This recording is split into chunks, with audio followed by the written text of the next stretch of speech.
Buenas tardes, bienvenidos hoy a Iglesia en Casa. Un fuerte saludo desde Barcelona, España. Hoy día jueves comenzamos ese gran estudio bíblico donde Dios va a traer una palabra preciosa y la va a llevar Sonia Martín del Águila. Así que un fuerte abrazo desde Iglesia en Casa. Muy buenas tardes y que el Señor os bendiga.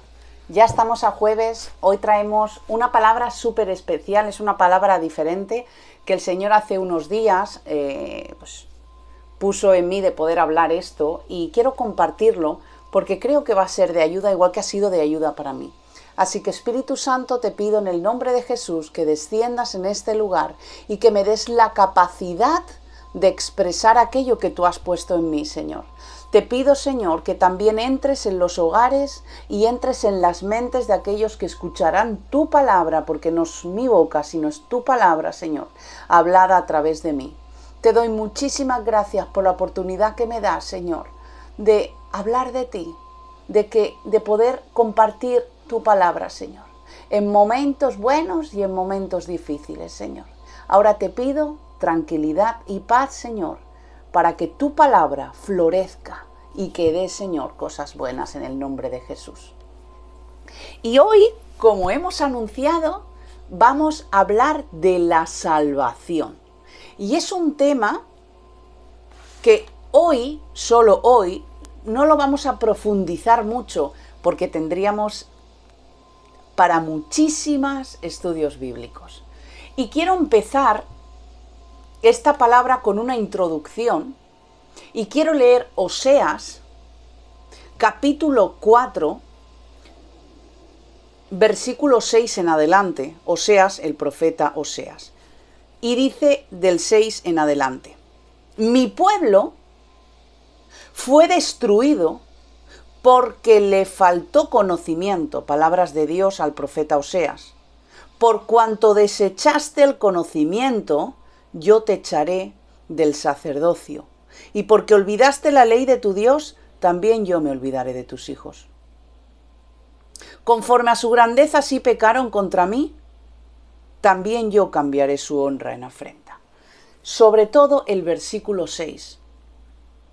El pueblo de Dios fue destruido porque le faltó conocimiento.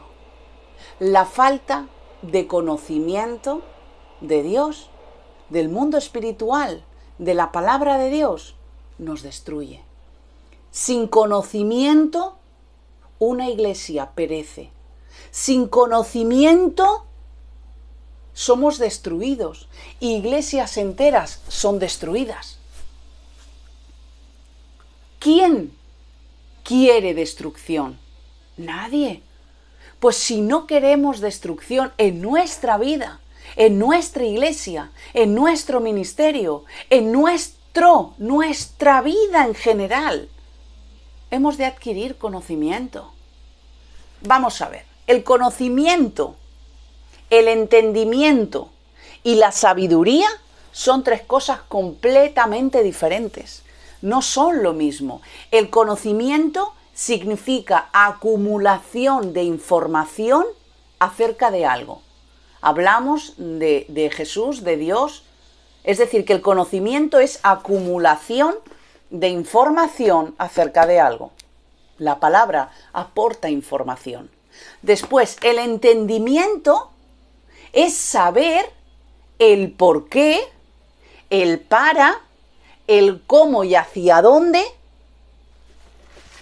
del conocimiento. Y la sabiduría es la correcta aplicación del conocimiento. Quiero dejar claro que Dios nos da la oportunidad de conocer cosas tan básicas en un cristiano, cosas tan básicas en un recién convertido, cosas tan básicas en nuestro diario caminar con Dios, que si no los conocemos, que si nos conformamos con lo que nos cuentan y no adquirimos el conocimiento necesario, hemos leído lo que le pasó al pueblo de Dios. que su pueblo fue destruido por falta de conocimiento. Así que la pelotita está en nuestro tejado. La tenemos nosotros. Yo tengo la pelotita en mis manos. Y depende de mí adquirir el conocimiento. Y vamos a entrar en materia. Es un tema largo, es un tema complicado, pero lo voy a intentar decir de la manera que yo sé expresarlo y no va a haber solo esta parte. Seguramente la semana que viene hablaremos de otra parte de la salvación. Vamos a empezar y vamos a hacernos preguntas. Vamos a preguntarle a la palabra, ¿qué es la salvación? ¿Qué sería la salvación? Pues la salvación es tener vida en Dios, vida espiritual. Pasar de la muerte de la carne a la vida espiritual de Dios. Esto sería tener la salvación. Por ejemplo, Colosenses, nos vamos al libro de Colosenses, capítulo 1, versículo 13, y nos dice: el cual nos ha librado de la potestad de las tinieblas y nos ha trasladado al reino de su amado Hijo. Efesios 2, el 4 y el 5. Vamos a leer qué nos dice Efesios.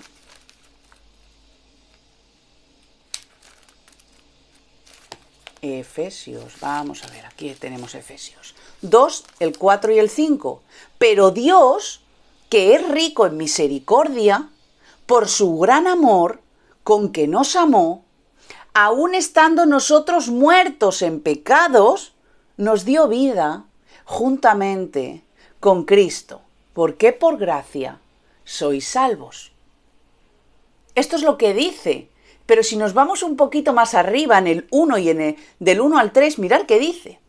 Y Él os dio vida a vosotros cuando estabais muertos en vuestros delitos y pecados, en los cuales anduvisteis en otro tiempo, siguiendo la corriente de este mundo, conforme al príncipe de la potestad del aire, el espíritu que ahora opera en los hijos de desobediencia, entre los cuales también todos nosotros vivimos en otro tiempo en los deseos de nuestra carne, haciendo la voluntad de la carne y de los pensamientos, y éramos por naturaleza hijos.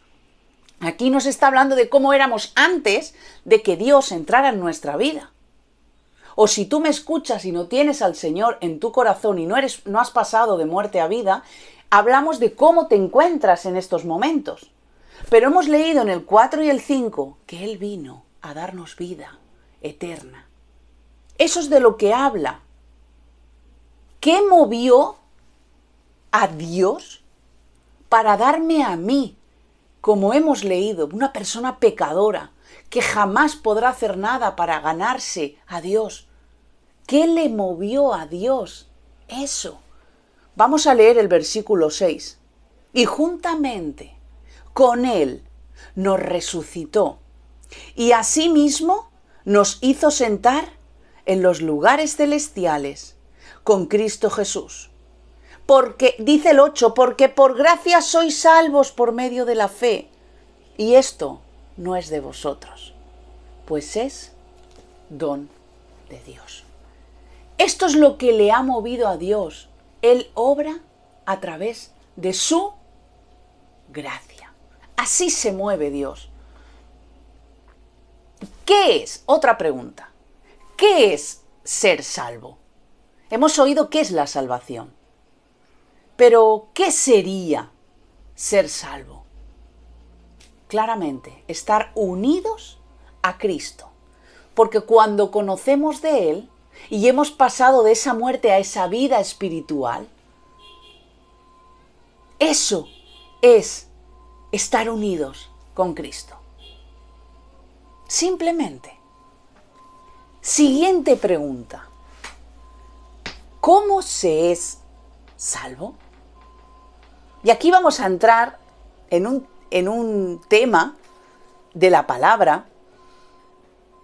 El ser salvo es solo y exclusivamente a través, como hemos dicho, de la gracia inmerecida tuya y mía, y sin ninguna obra por tu parte ni por la mía.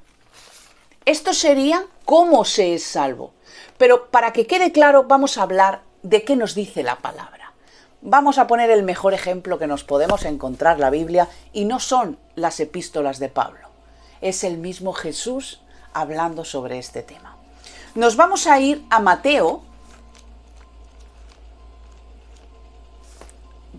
capítulo 19,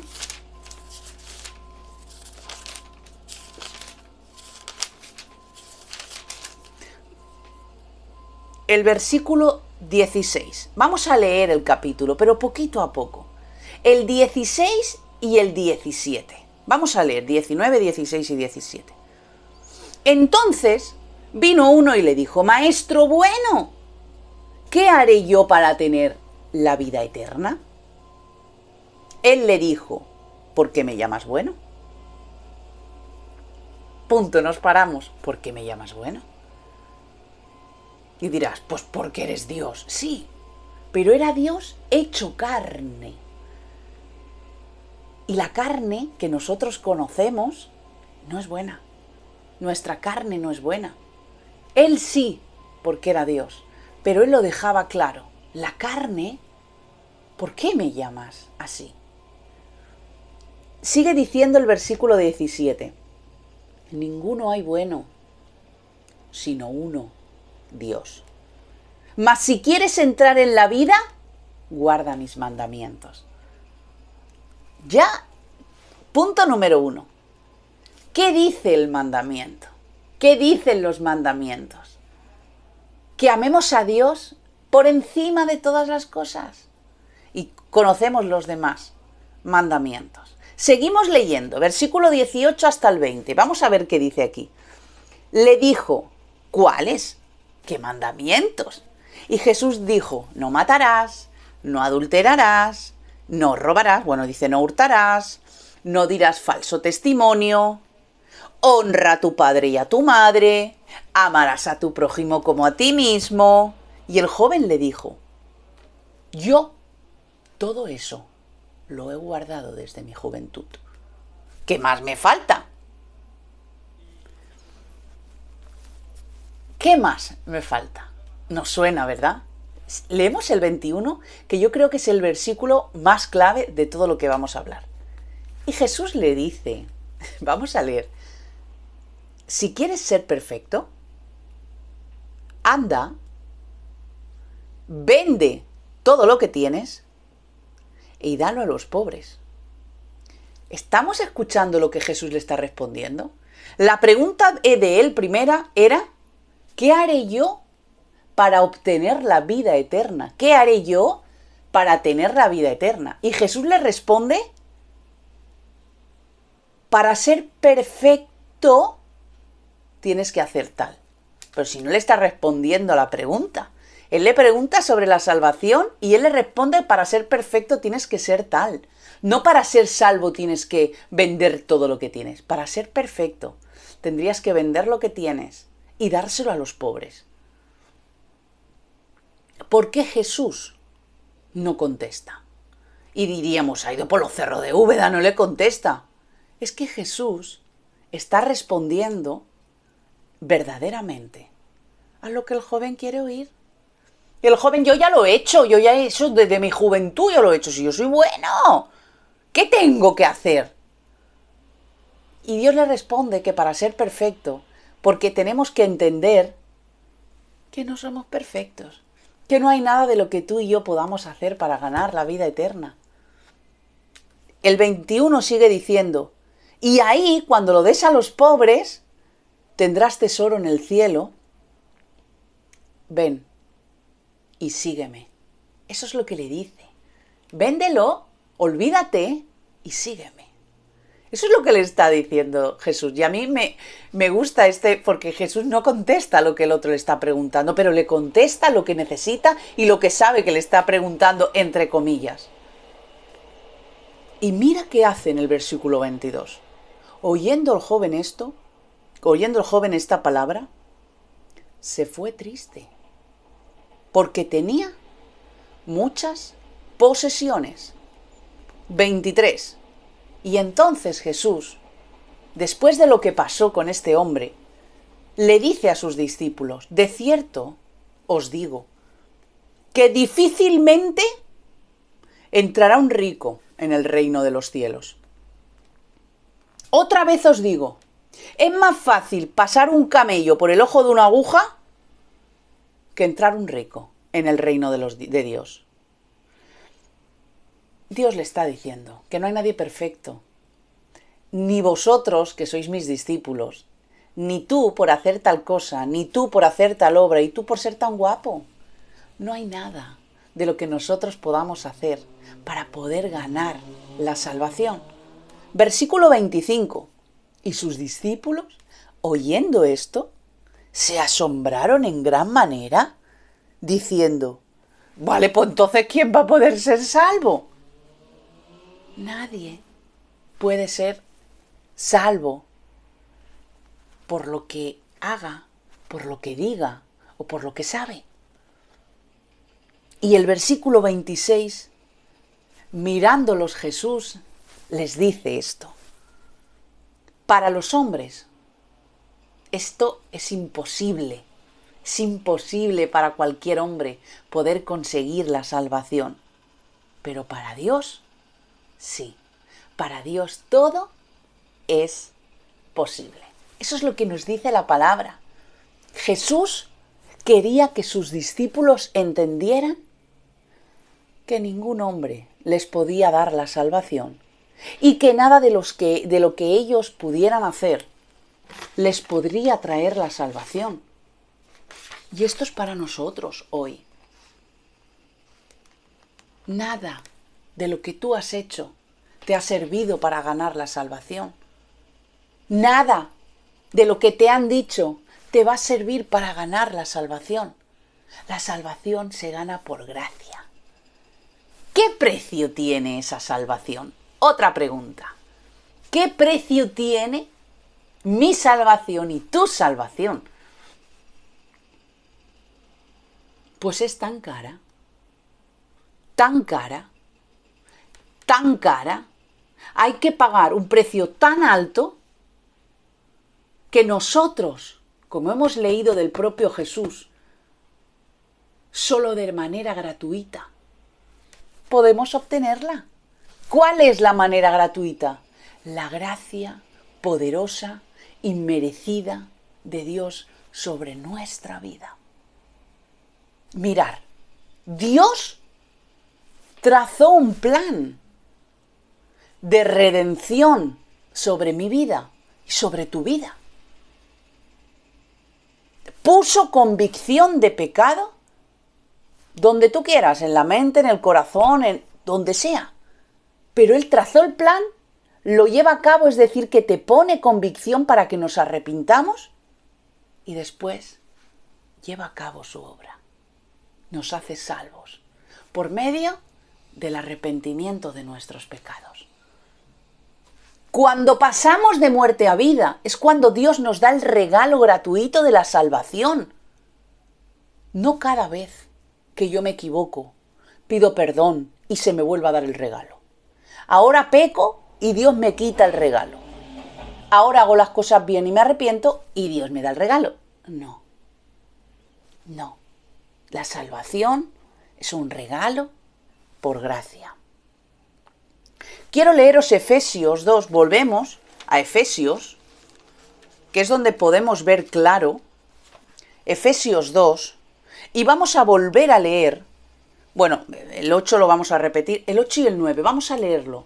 Y vamos a entender lo que estamos leyendo. Porque por gracia, repetimos, porque por gracia sois salvos por medio de la fe. Y esto no es de vosotros. No es nada de lo que podáis hacer. No es conocimiento, ni oración, ni servicio en la iglesia. No. Esto es don de Dios. No por obras. Leamos bien. No por obras. ¿Para qué? Para que nadie se gloríe. para que nadie diga, mira, es que yo fui bueno y Dios... No, no por obras para que nadie se gloría. El 10 dice, porque nosotros somos hechura suya, creados en Cristo Jesús para hacer buenas obras, pero no para ganar la salvación por las obras, sino que las obras buenas es la consecuencia de la salvación de nuestra alma. Que esas obras que serán consecuencias de nuestra salvación que Dios nos dio a través del sacrificio de Jesús en la cruz, Dios las preparó de antemano para que anduviéramos en ellas. ¿Entendemos lo que se está queriendo explicar? El punto número 1 es que la salvación no ha sido iniciativa nuestra. Dios lo decidió. Dios tuvo la iniciativa de esa persona va a ser salva. Él tuvo la iniciativa de hacernos hijos. No nuestra, no tuya, no mía. Y ahí ya entramos de cabeza en un tema que hay a cristianos que se dan contra la pared. La salvación se pierde. Repito, para el que no haya contestado, la salvación se pierde. Apuntar estos versículos. Juan 3:16 que dice que nos lo sabemos todos los hijos de Dios de memoria. ¿Y qué pasa con ese versículo? Que es que nadie lo entiende. Porque de tal manera amó Dios al mundo que ha dado a su Hijo unigénito para que todo aquel que en Él, ¿qué? Crea. Que en Él, ¿qué? Crea. No el que sea bueno. En el que en Él crea. No se pierda. Y tenga vida eterna. ¿Por qué no leemos las cosas? ¿Por qué no queremos tener conocimiento y nos conformamos con lo que nos dicen mal desde los púlpitos? Con lo que nos dicen mal nuestros amigos, con lo que nos dicen mal menganita y menganito. ¿Qué dice Juan 10:29? Mi Padre que me las dio es mayor que todos y nadie dice la palabra, las puede arrebatar de las manos de mi Padre. La salvación no se pierde. La palabra dice que no se pierde. El conocimiento de la palabra de Dios no mata, no envanece cuando estamos hablando del conocimiento de Dios. No podemos depender del Espíritu siempre cuando ni siquiera conocemos el conocimiento que Dios ha dejado aquí escrito. Ahora nos vamos a Hechos 2, vamos a leer, que no es cosa mía, es cosa de Dios. Hechos 2, mirad qué dice, Hechos 2:21. Y todo aquel que invocare el nombre del Señor, ¿qué dice la palabra? ¿Será qué? Será salvo. Y aquí sí habla de la salvación de nuestra alma. Hechos 15:11. Mirad qué dice Hechos 15:11. Antes, creemos que por la gracia del Señor Jesús seremos salvos. De igual modo que ellos. Sigue repitiendo que la salvación no es nuestra. Le corresponde a Dios a través de su sangre. Si nos vamos al libro de Romanos, capítulo 3, vamos a leer Romanos 3, versículo 24. Es que es increíble. 24. Siendo justificados gratuitamente. ¿Por qué? Por su gracia. ¿Mediante qué? La redención que es en Cristo Jesús a través de su cruz. Pero dice, justificados gratuitamente. Jesús, ¿cuántas veces ha venido a morir? ¿Cuántas veces Dios nos da la salvación? ¿Por qué creemos que cuando pecamos se nos va la salvación, se nos esfuma la salvación? Romanos 8, versículo 1.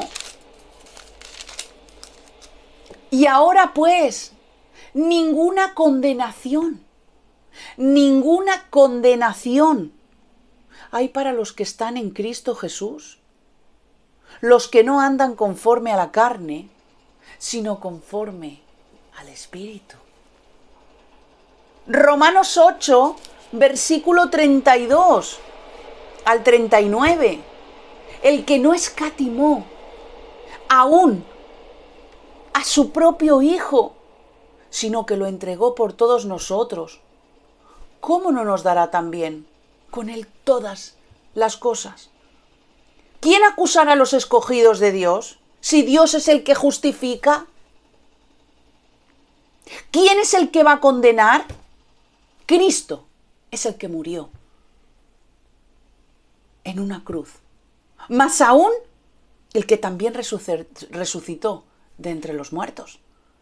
El que además está ahora a la diestra de nuestro Padre. El que también intercede por nosotros. ¿Quién nos separará del amor de Cristo? ¿Quién nos separará del amor de Cristo? ¿Tribulación o angustia, o persecución, o hambre, o desnudez, o peligro, o espada? Como está escrito, por causa de ti somos muertos todo el tiempo, somos contados como ovejas del matadero. Antes, en todas estas cosas, somos más que vencedores, por medio de aquel que nos amó, Jesucristo, por medio de aquel que nos amó. Por lo cual estoy seguro de que ni la muerte, escuchar bien, de que ni la muerte, ni la vida, ni ángeles, ni principados, ni potestades, ni lo presente de hoy, ni lo que tiene que venir, ni lo alto, ni lo profundo, ni ninguna otra cosa creada nos podrá separar del amor de Dios, que es en Cristo Jesús nuestro. ¿Qué necesitamos para entender que la salvación no se pierde? No te dejes engañar. Me da igual si te engaña tu padre, me da igual si te lo dice tu prima, me da igual si se te dice en tu iglesia, da igual si te lo dice el gran líder y pastor tuyo. Si te dicen que la salvación se pierde, es una herejía total, porque la salvación no se pierde. Y en ningún sitio de la Biblia vas a encontrar que la Biblia se pierde, que la salvación se pierde. Pero siempre hay un versículo sacado de contexto donde podemos agarrar cuando no tenemos el conocimiento que es la palabra de Dios. Parecía, no, sí, a mí me la han contado y la salvación sí se pierde. No se pierde la salvación. Vamos a hablar de ese versículo. ¿Quién conoce el versículo? Decirlo. Filipenses 2. Aquí está la clave y hoy vamos a entender qué quiere decir este versículo. Lo conocemos y dice que hay que cuidar la salvación ¿con qué? Con temor y temblor. Vamos a leer y vamos a desengranar qué es lo que Dios quiere de esto. Filipenses 2, que estoy en Colosenses. Filipenses 2. Vamos a ver, Filipenses 2. Del 12 al 18. Mirad qué dice. Por tanto, amados míos, como siempre habéis obedecido, no como en mi presencia solamente, sino mucho más ahora en mi ausencia.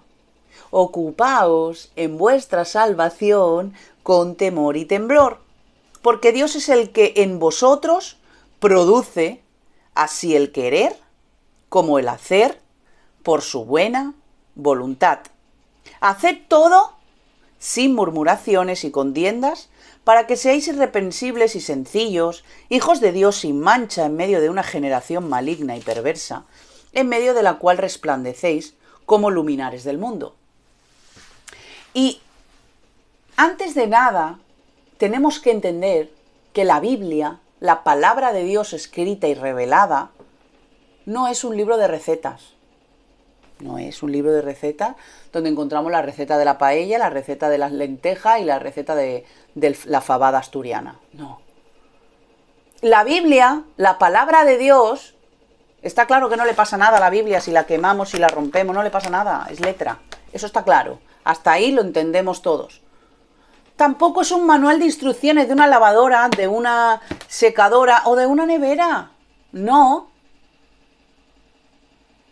Pero sobre todo, la Biblia tampoco es un buffet de comidas donde queremos hablar del amor y vamos buscando, ¿qué dice del amor? ¿Qué dice del amor? Vamos a hablar de la salvación. Señores, la salvación se pierde, claro, si lo dice ahí.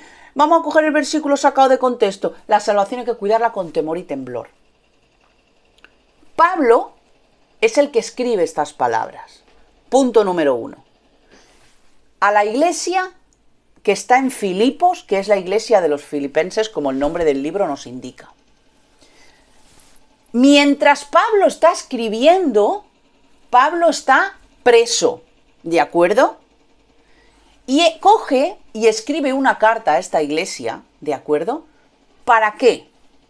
El punto número 1 nos encontramos que Pablo escribe porque los hermanos han estado preocupados por él, porque estaba en la cárcel, por la preocupación. Incluso, si leemos, los hermanos le han mandado dinero a Pablo para que pueda, han enviado hermanos para que pueda tener cosas materiales.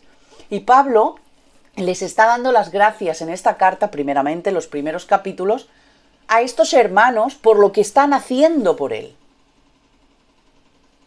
Pero también vemos capítulo 3, capítulo 4, vamos viendo que les está explicando algo importante, algo que Pablo está viendo que no funciona bien en esa iglesia. Y una de las cosas es el crecimiento espiritual de la iglesia, que sigan adelante, que no crean todas las voces que escuchan. Les exhorta a que se guarden del pecado, a que se guarden de los malos obreros. Eso es lo que está diciendo Pablo aquí. Podemos leer. Tenemos que entender el contexto en el que fue escrita la carta para poder entender de qué nos está hablando Dios en esta epístola de Pablo. Pablo les está diciendo, mirar, hay influencias en este tiempo, en vuestra iglesia, en el lugar donde estáis situados, y hay influencias muy legalistas, políticamente y socialmente hablando. Está exhortando a los Filipos, a esta iglesia, para que prediquen el evangelio, que no se acomoden en las iglesias. ¿Os suena? Ya habían problemas en las primeras iglesias. También les está exhortando a que tienen que tener el mismo sentir, a una. Todos predican a una. Todos aman a una, todos hacen las cosas en piña, al mismo sentir. También les está diciendo Pablo que tengan el ejemplo solo de los que verdaderamente se dejan influenciar por Dios. Es decir, que el contexto en el que está escrito, guardaos de vuestra salvación, con temor y con temblor, que no está hablando de nuestra entrada al cielo. Está claro, nos está hablando de nuestra santificación en la tierra, de cómo tenemos que vivir por consecuencia de tener la salvación, no de lo que tenemos que hacer para ganarla o perderla. ¿Entendemos? ¿Qué hice yo? ¿Qué hiciste tú para que Jesús muriera en una cruz por ti? Aparte de pecar, ¿hicimos algo más? ¿Hicimos algo bueno? ¿Nos merecíamos ser salvos? ¿Vivíamos tan santamente que nos hemos ganado ese regalo?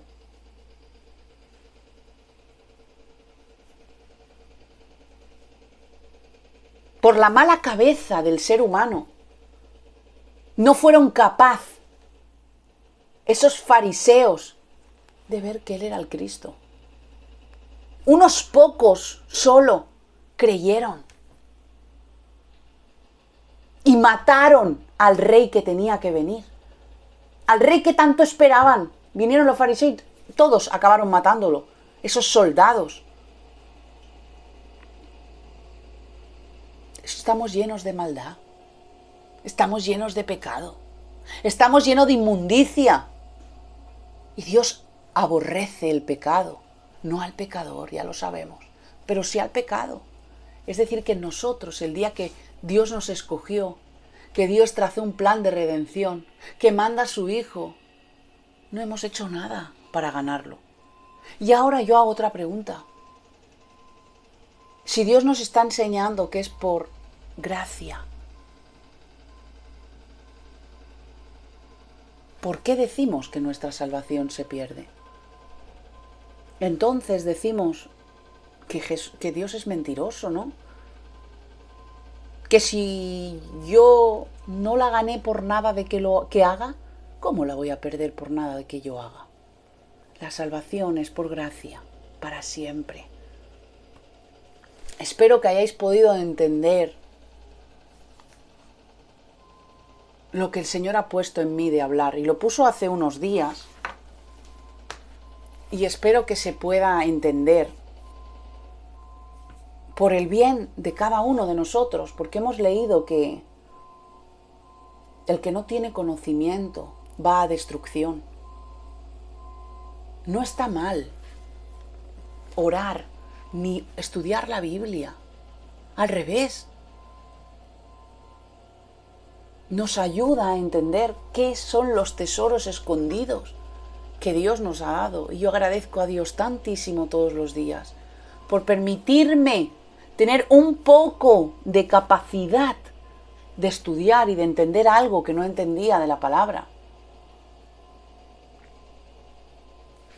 También quiero hablaros sobre algo que es dónde vamos los cristianos, los hijos de Dios que han sido salvos y fallecen. Van al cielo, van a la diestra del Padre, que ahí está nuestro regalo, nuestro tesoro, a la diestra de nuestro Padre. Y vienen los ángeles de Dios a recogernos y a llevarnos a su presencia. Si tú hoy no conoces de Dios, si tú hoy no sabes de lo que te hablo, Dios te está llamando. Dios ha puesto que escuches esta palabra porque quiere darte esa salvación, porque quiere darte ese cambio, ese camino de la muerte a la vida, y que solo en Él lo encontramos. Si quieres dar ese paso, ponte en contacto con nosotros. Te explicaremos lo que no entiendas, pero no tiene misterio.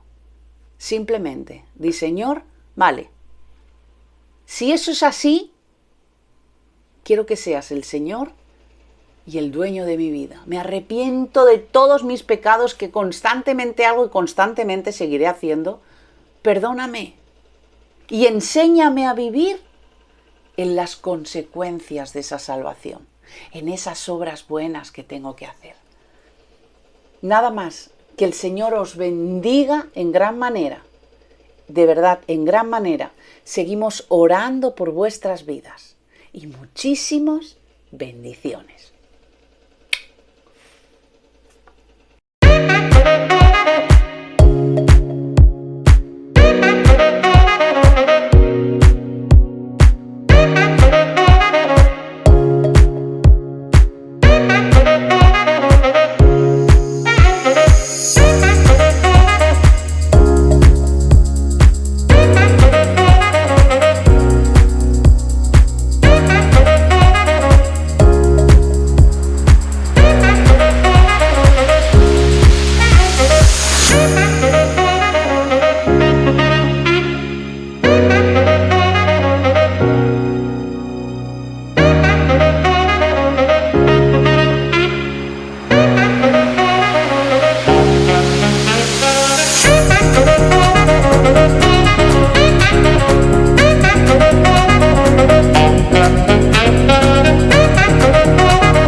evolutionary process going on. But mankind won't be destroyed. The fact that you and I are working